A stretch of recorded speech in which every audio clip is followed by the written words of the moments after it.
बंदूकें खामोश हैं,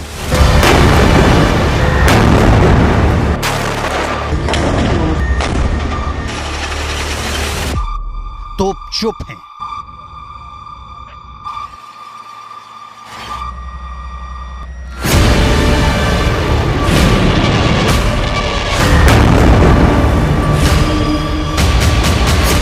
मिसाइलों का मुंह बंद कर दिया गया है।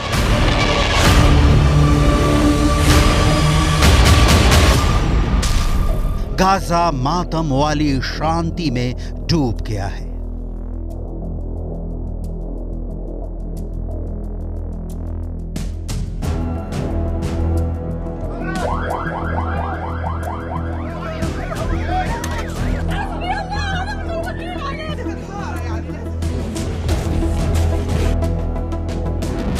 क्या होगा 4 दिन बाद? गाजा पूरी तरह मटियामेट या सीज फायर बचा लेगा गाजा की जान? सीज फायर टूटा तो गाजा का 24 घंटे में सफाया। इन सारे सवालों का जवाब डिटेल में आपको दिखाएंगे, क्योंकि इन सवालों का जवाब गाजा में अटकी 240 बंधकों की सुरक्षित रिहाई में है।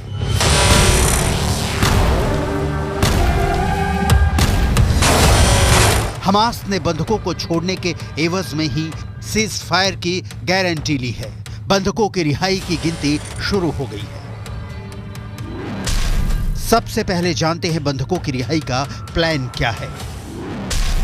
डील के तहत 4 दिन तक कोई जंग नहीं होगी, लेकिन इस बीच हमास 50 बंधकों को रिहा करेगा। इनमें महिलाएं और 19 साल से कम उम्र के बच्चे हैं। इसके बदले में इजराइल 150 फिलिस्तीनी महिलाओं और बच्चों को छोड़ेगा।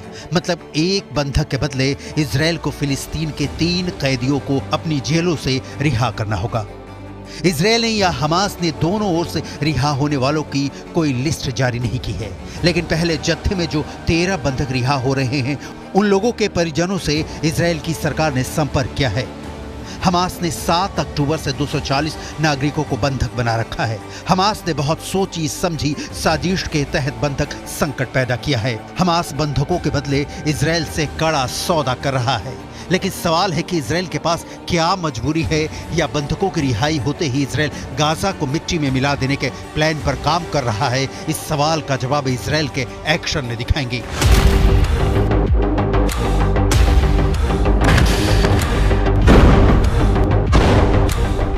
उसके पहले सीज फायर वाली डील कहीं चीथड़े चीथड़े होकर हवा में बिखर न जाए, उसके लिए हमास इजराइल ने कैसे डील की है, इसकी डिटेल देखिए। ये सीज फायर सिर्फ 4 दिन के लिए ही रहेगा।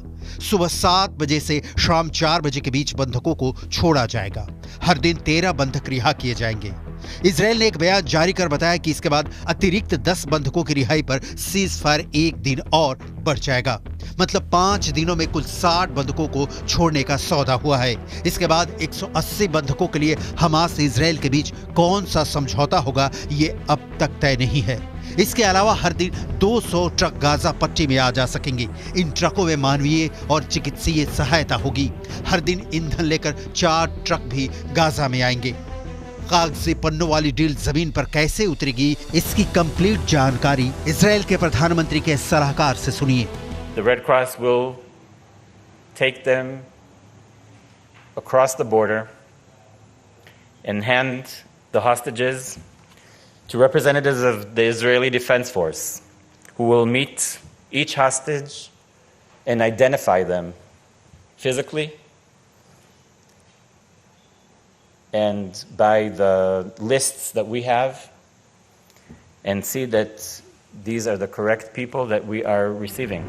बंधकों को लेकर डील की पटकथा अमेरिका ने लिखी है, जिसे कतर की मध्यस्थता में जमीन पर उतारा जा रहा है। हमास बंधकों को छोड़कर सिर्फ इजराइल का तनाव नहीं दूर कर रहा है। अर्जेंटीना, ब्रिटेन, चिली,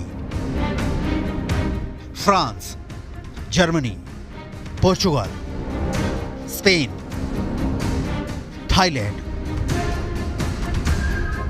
और अमेरिका जैसे देशों का तनाव भी कम होगा, क्योंकि इन सारे देशों के नागरिक भी 240 बंधकों में शामिल हैं। हमास के पास 5 दिनों के बाद भी 180 बंधक बचे रहेंगे।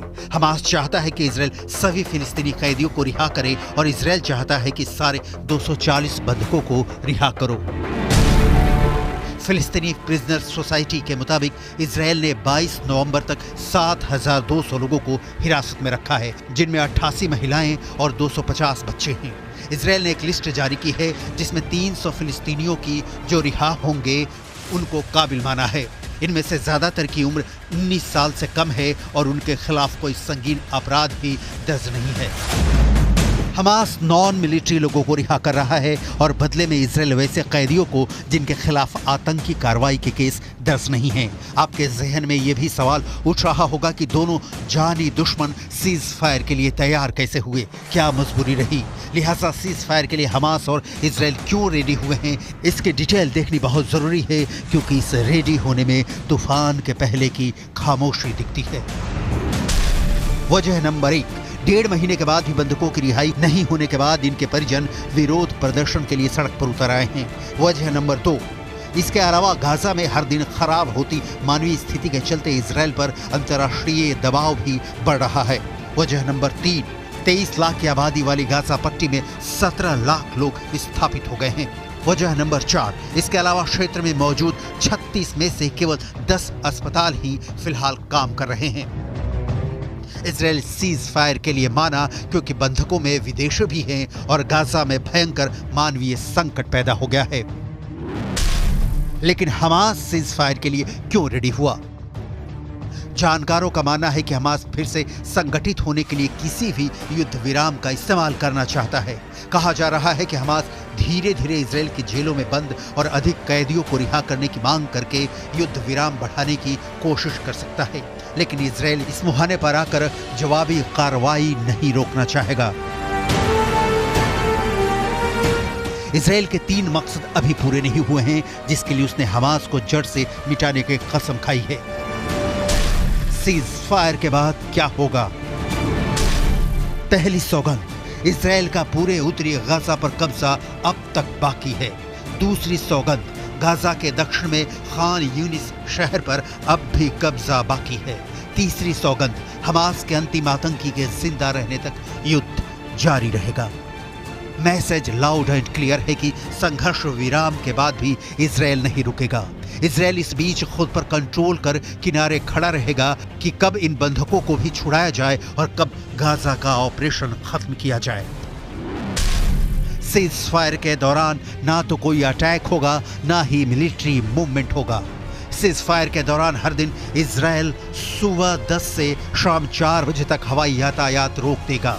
इजरायली सेना गाजा में न तो कोई हमला करेगी और ना ही किसी को गिरफ्तार करेगी।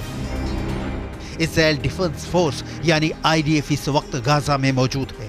टैंकों की पहरेदारी गाजा से हटाई नहीं गई है, क्योंकि जमीनी हकीकत यह है कि ना तो हमास को इजराइल पर पूरा भरोसा है कि सारे बंधकों को सुरक्षित रिहा करेगा, ना हमास को भरोसा है कि इजराइल सीज फायर का उल्लंघन नहीं करेगा। यानी दोनों सीज फायर में तब तक बंधे हैं जब तक उनकी मांगे पूरी होती रहेंगी। इजराइल का ताज़ा बयान है कि सीज फायर के बाद गाजा से लेकर कतर तक हमास के एक आतंकी को चुन चुन कर मारा जाएगा। हमास इजराइल की इस ऐलान को सुन चुका है और हमास ये भी जता चुका है कि उसे जब भी मौका मिलेगा वो इजराइल पर 7 अक्टूबर जैसे क्रूर हमले करेगा। जाहिर है दुश्मनी के बीच सिर्फ सीज फायर आया है और वो भी बिना भरोसे वाला। सीज फायर के बाद क्या होगा? युद्ध का गोला सिर्फ टैंक में रखकर बटन ऑफ किया गया है। किसी भी वक्त ग्रीन बटन ऑन हो सकता है। हमास और इजराइल के बीच पहली बार सीज फायर नहीं हुआ है और इसके पहले भी सीज फायर हुए हैं, लेकिन वो भी बिना भरोसे वाले ही रहे। ये बात दिगर है कि इस जंग में ये सीज फायर पहली बार हुआ है। इस बार का सीज फायर गाजा को संपूर्ण रूप से तबाह होने से कितने दिन या कितने घंटे बचा पाएगा कह पाना बहुत मुश्किल है, क्योंकि युद्ध मैदान में परिस्थितियां हर पल बदल रही हैं।